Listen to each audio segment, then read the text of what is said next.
sobre plano cartesiano, que é um assunto que está dentro da geometria na matemática, da grande área da geometria, tá?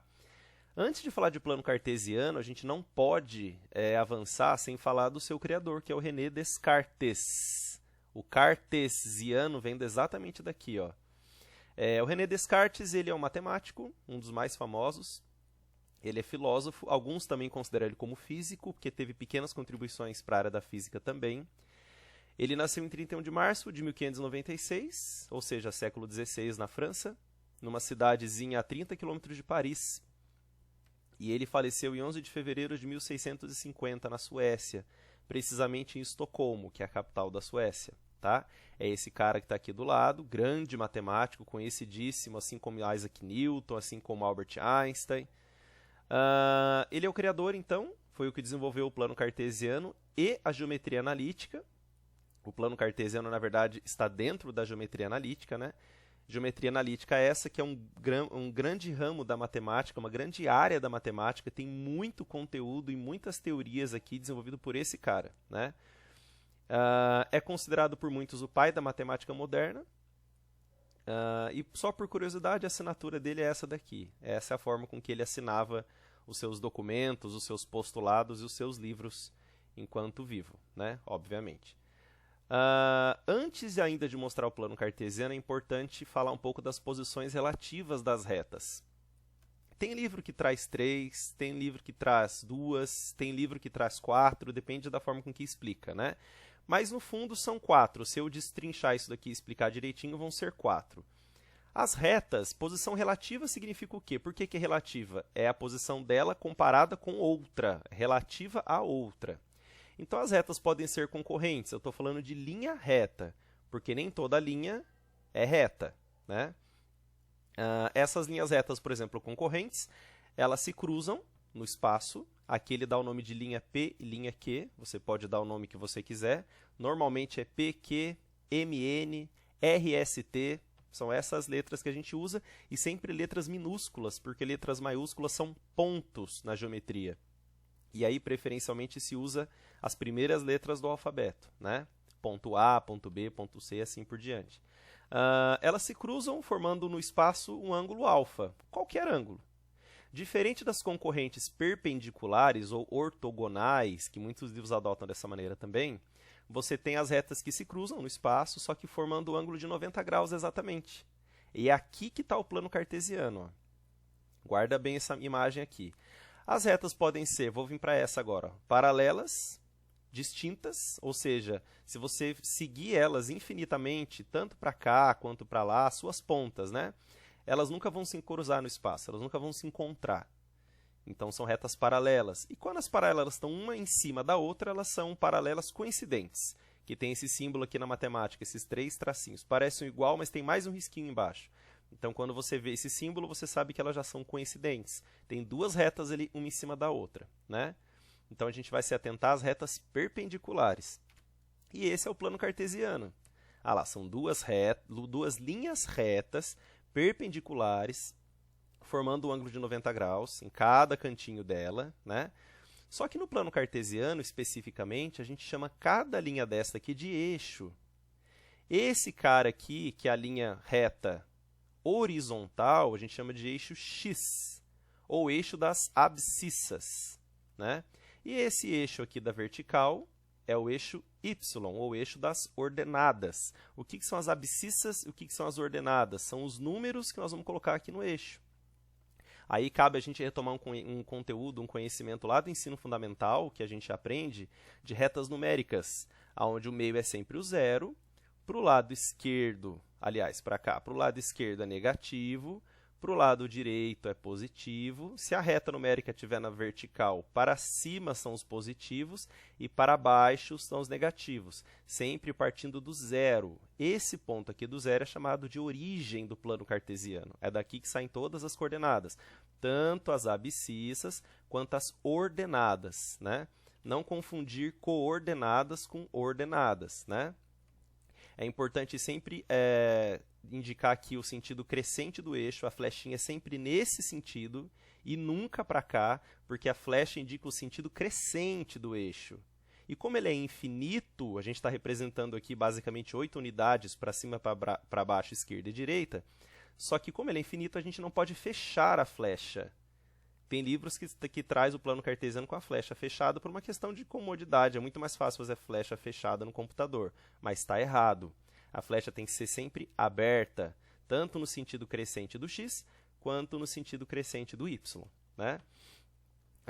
Quando você pega um espaço 2D, que nem é esse daqui, esse aqui não é um plano tridimensional, é um plano bidimensional. Sempre que você separa o espaço em plano, em 4 espaços, você tem quadrantes. Então, perceba que o plano cartesiano separou esse espaço bidimensional em 4 áreas. A elas nós chamamos de quadrantes. Este é o primeiro quadrante que você está vendo aí. Este é o segundo quadrante. Este é o terceiro quadrante, a terceira região. E este é o quarto quadrante. Cada região é determinada e delimitada pelos 2 eixos, cada uma das 4 áreas.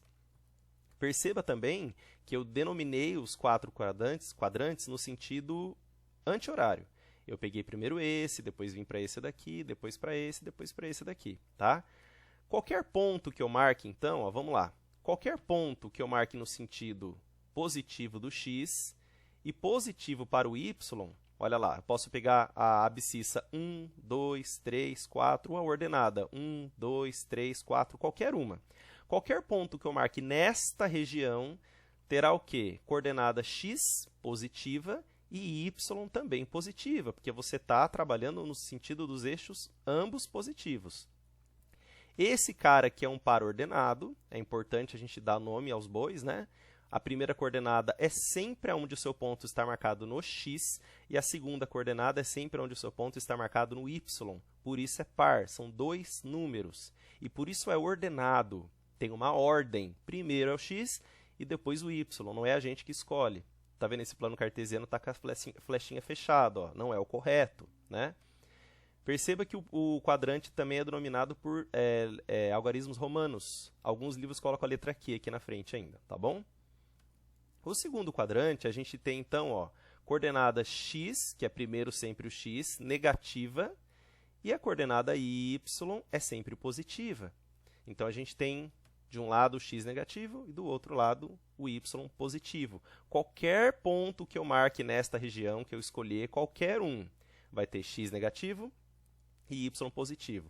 Da mesma forma que se eu marcar qualquer ponto dentro do terceiro quadrante, eu vou ter x negativo e y também negativo. Olha lá, se eu vier qualquer região que eu marque aqui, é x negativo e para baixo o y também será negativo.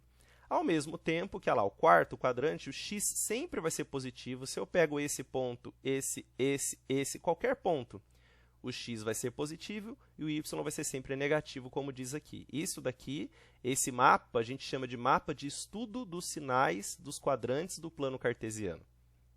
O nome é difícil, mas é fácil de entender, né? Então, por exemplo, a gente tem um exemplo bem prático aqui agora da marcação e plotagem dos pontos dentro do plano cartesiano. Aqui faltou x e y na imagem também, tá vendo? Por exemplo, esse ponto aqui, ele não tem nome, mas eu poderia chamá-lo de ponto A, por exemplo, né? Esse ponto, ele tem quais coordenadas? Primeiro, a gente sempre tem que olhar na coordenada x, é nesta ordem, por isso é um par ordenado. Ele tem, então, coordenada x 2, ou nas abscissas, vale 2, e a coordenada y vale 5, ou seja, a ordenada dele vale 5.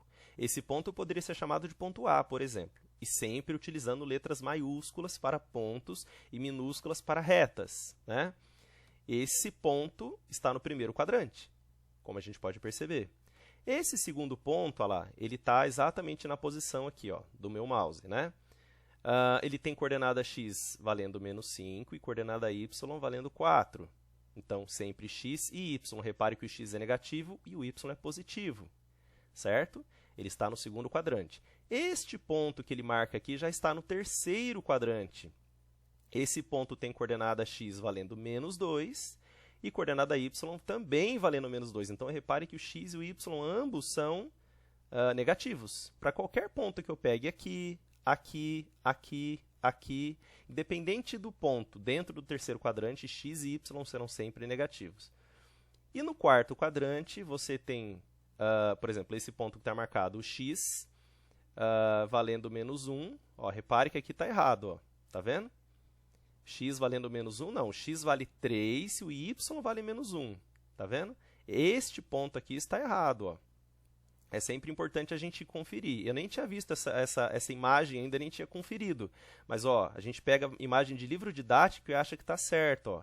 Vale o lembrete. Livro didático também tem muita coisa errada. Na hora que a gente olha lá atrás as respostas para conferir, tem muita coisa errada. E aqui tem um erro. Ó. Primeiro é o x. Tá vendo? Foi bom a gente ter feito isso aqui junto. Ó. O x, então, na verdade, teria que começar com o 3 e depois o menos 1. Tá vendo? A gente já consegue identificar um erro aqui na imagem. A gente, de repente, pega na internet isso, de repente, no Google, e acha que está certo, que está legal. Ah, eu peguei da internet e está certo, então o professor explicou errado. Na verdade, ó, aqui está errado. Isso aqui, esse ponto, esse par ordenado está invertido, tá? É 3 e depois menos 1, tá ok? Então, gente, eu acho que é isso. É uma revisão bem preliminar de plano cartesiano, é o básico de plano cartesiano. Agora vem a justificativa do estudo do plano cartesiano, né? Durante o primeiro ano do ensino médio e do segundo, principalmente no primeiro, a gente estuda muitas funções. Função do primeiro grau, que é uma reta, que é a mais fácil. Função do segundo grau, que é uma parábola, famosa a fórmula de Bhaskara que determina essa parábola, que todo mundo já conhece. A parábola é aquela curva que parece um U, né? Depois vem as funções exponenciais, funções logarítmicas, que são muito parecidas.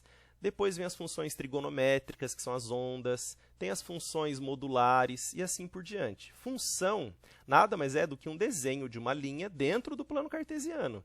Então, se a gente não sabe plano cartesiano, a gente não consegue desenhar as funções, não consegue trabalhar coordenadas cartográficas em geografia, não consegue trabalhar localização de pontos, latitude, longitude, leste, oeste, norte e sul, que a gente está vendo que tem todas as semelhanças com a rosa dos ventos, que é exatamente assim que o plano cartesiano também trabalha, né? Então, essa é a importância do plano cartesiano. Se alguém tiver alguma dúvida, eu estou à disposição aí. Espero que essa revisão tenha sido útil para vocês mais uma vez. Tá bom, gente? Obrigado e até a próxima. Valeu. Fui!